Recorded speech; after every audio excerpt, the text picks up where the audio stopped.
Premier League Game Week 33 prediction time. Welcome back to the woodwork. Hello everybody, welcome back to the channel, and you are actually in the Palace Mad Mason setting, and that reminds me, if you like the video and you want to see more content of mine about Crystal Palace Football Club, then my link will be in the description. Anyway, welcome back to the woodwork. It is Mason here. Game Week 33 of the Premier League is right around the corner, and there are still quite a few little bits to fight for, I will say that. And as I quite liked making the video for Premier League Game Week 31 2 weeks ago, and I think my first 4 out of 6 predictions were spot on, I think I want to make it again and see how right I'm going to be, because if so, I should start betting properly. Anyway, no lunchtime kickoffs. We're going to jump right into the 3 o'clock kickoffs. And it's quite a big game. And I think it's quite an underrated game in the capital between Brentford and Brighton. You thought I was going to say Palace then. Definitely not. We're awful at the moment. So yes, Brentford and Brighton. Brentford sit in 11th place on 43 points. But you know what? Their qualification for Europe looks more probable than Palace's, to be honest with you, even though we are locked on the same points. And I think they may get the win here against Fabian Hurtzler's Brighton. Yes, Brighton have a better chance of qualifying for Europe. They're locked together on points with 8th place Bournemouth and I think 10th place Fulham, and they're in the middle, so Brighton are 9th in the league. And I think that Brentford may just get the win here. You know, they've performed under pressure. They were losing 1-0 to Arsenal last weekend, managed to put it back and find an equaliser through Wissa. And I think they'll perform well under quite intense pressure again, and maybe just boost their hopes of fighting for Europe this season. So I'm going to go Brentford 2, Brighton 1. Next, we have another game in the capital, and no, it's not at Palace. West Ham against Southampton. Probably the deadest game of the weekend, so I thought I'd get it out of the way. Southampton already relegated. Probably one of their best opportunities to become not the worst Premier League side in history. They need 2 points, so a win for Southampton will get them over the line in that respect. But I think West Ham are going to try and aim to finish this season as well as they can, with not a lot to fight for out of the cups, not in Europe, as you'll know. So I think it's all about that. I think they're going to try and just aim to finish above Tottenham and Manchester United, seeing as them two clubs are both in European semi-finals. So I'm going to go with this one, West Ham 3, Southampton 1. I think it'll be an easy win for the Hammers. Next up, we have quite an interesting game for a 3 o'clock kickoff. Everton, one of their last matches at Goodison Park against Manchester City. Now, obviously, Man City last weekend proved, you know, quite good against Crystal Palace. 2-0 down, and they managed to come back and win by 5 goals to 2. I think it's only the 3rd time in Premier League history they managed to do that. And I think even though Everton are obviously, it's quite a big moment. You know, their last game at Goodison Park against Manchester City or United, against quite a big team as well. But I just think that Man City, with what they've got to fight for, their efforts will be too much for Everton. And I'm going to go with Everton 1. I think they'll score. Manchester City 2. They are fighting to stay in the top 5 in the race for Champions League. I'm trying not to say top 4, it's top 5. And next up, the other 3 o'clock kickoff between Crystal Palace and Bournemouth. Bournemouth in 8th place. Currently speaking, that would get you Europa Conference League group stage qualification, or it might be just in the Conference League in general, have to qualify through. But look, Crystal Palace have been dreadful in the last week. It's been an awful week to be a Palace fan. Conceding 10 goals in 2 games, 5-2 against Man City. And I let that one go because we played well for some of it. It was just Man City's quality really showed. But then against Newcastle, losing 5-0 to them, you know, yes, Newcastle have a great squad and they played unbelievably well. But at one point in that game, it looked like we gave up. And I think there needs to be changes with the FA Cup semi-final in mind. Will it be enough to get us over the line against Bournemouth? Depends what attitude these players come out with. But I just think that it will turn out to be a draw. I think Bournemouth are also fighting for Europe. But their form lately, even though they did win against Fulham on Monday, it's a bit here or there. So I'm going to go Crystal Palace 1, Bournemouth 1. Next up, quite a huge game for the 5:30 kickoff. 2 teams fighting for that top 5. It's 6th place or 7th place. Aston Villa, who are in the FA Cup semi-final playing Palace, against 3rd place Newcastle United. Obviously, Newcastle, just spoke about them, beat us 5-0 on Wednesday night. And it was a brilliant performance from them, don't get me wrong. Will they take that to Villa Park? I think they can, even though Eddie Howe will not be in the dugout again because he's recovering from pneumonia.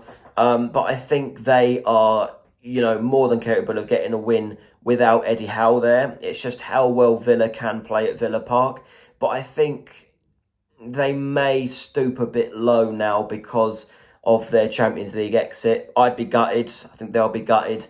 They didn't fully come back against PSG. They did make it harder for themselves in that second leg, to be fair. But I'm going to go for Aston Villa 1, Newcastle 3. I think it may be a bit of an off day for the Villa fans. Next up, we have the West London derby between Fulham and Chelsea. Now, obviously, Fulham won their first West London derby against Chelsea back in December for the first time in quite a while, to be honest. I think it's the first time since 2004 or something they managed to beat Chelsea in a league match. So, brilliant achievement for them back in December. Can they do the double over Chelsea at Craven Cottage? I think they're more than capable of doing so. Given the fact that Chelsea have been going downhill recently, 6th place in the Premier League, but they're still fighting for that top 5 spot or 5th place, which will get them, like I said, Champions League football because of the European coefficient, and it's in our favour. Fulham fighting for that Conference League spot alongside Bournemouth and Brighton, with Brentford and Crystal Palace lurking behind them. Will they be able to get the result?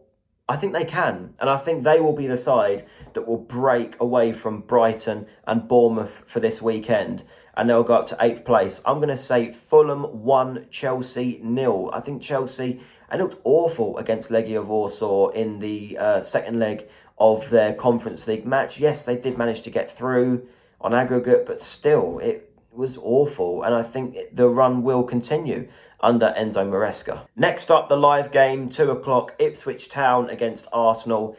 I think it's going to be a routine Arsenal win. Arsenal, obviously, morale's very high after their win in Madrid during the week, through to the Champions League semi-final, playing PSG very soon, to be fair. And yes, they're obviously going to be having their minds on that. I just think Ipswich are very, very poor defensively. It shows with how far they are behind Wolves in the Premier League table.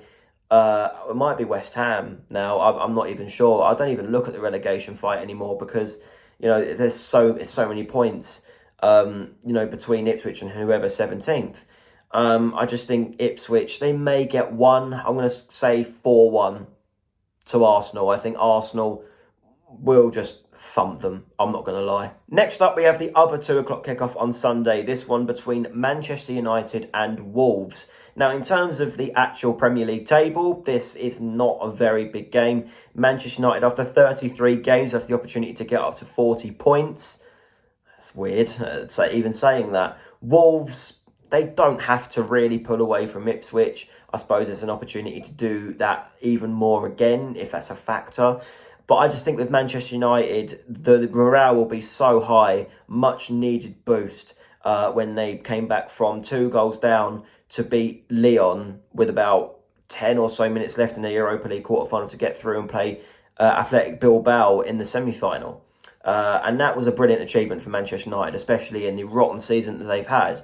And I think they'll take the morale into this game against Wolves. I just think they will manage to get the win here. And I'm going to go with Manchester United 3, Wolves 1. Next up is quite a big game, I suppose, on both ends of the Premier League table between Leicester City and Liverpool.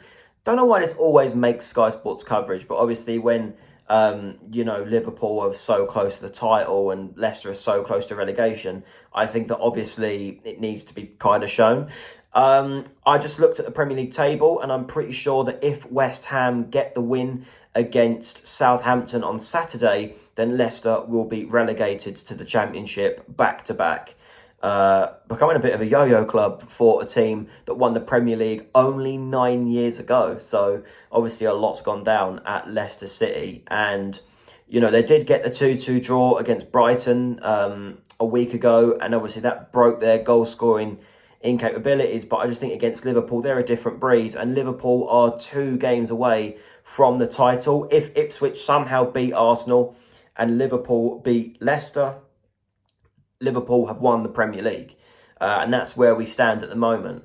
And I think Liverpool will ease the victory against Leicester. I just don't think Leicester will learn their lesson. Liverpool will score very early and the floodgates will open, just like it did against Newcastle a couple of weeks ago. I'm going to go Leicester 0, Liverpool 4. Said it against Newcastle, wasn't far off.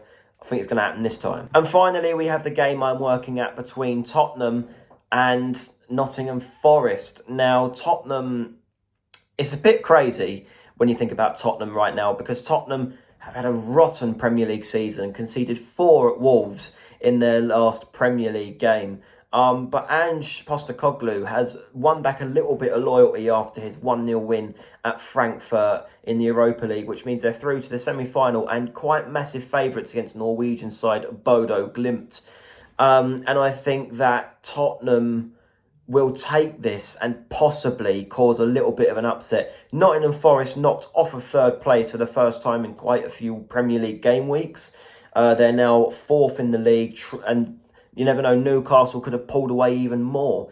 So it will become a little bit of a fight for Champions League for Nottingham Forest. And will I think they'll be able to pull through? I think maybe with Nuno being a former Tottenham boss, he'll want to get the win there. And I'm going to say that Forest will just scrape this one. I'm going to go Tottenham 1, Nottingham Forest 2. I think it'll be quite a late winner as far as Nottingham Forest are concerned. Right, everybody, that is predictions over. Hope you've enjoyed this video. And let's see how many I get right this time. I think I got 5 out of 10 last time. Exactly spot on. Something I never thought I'd be able to do.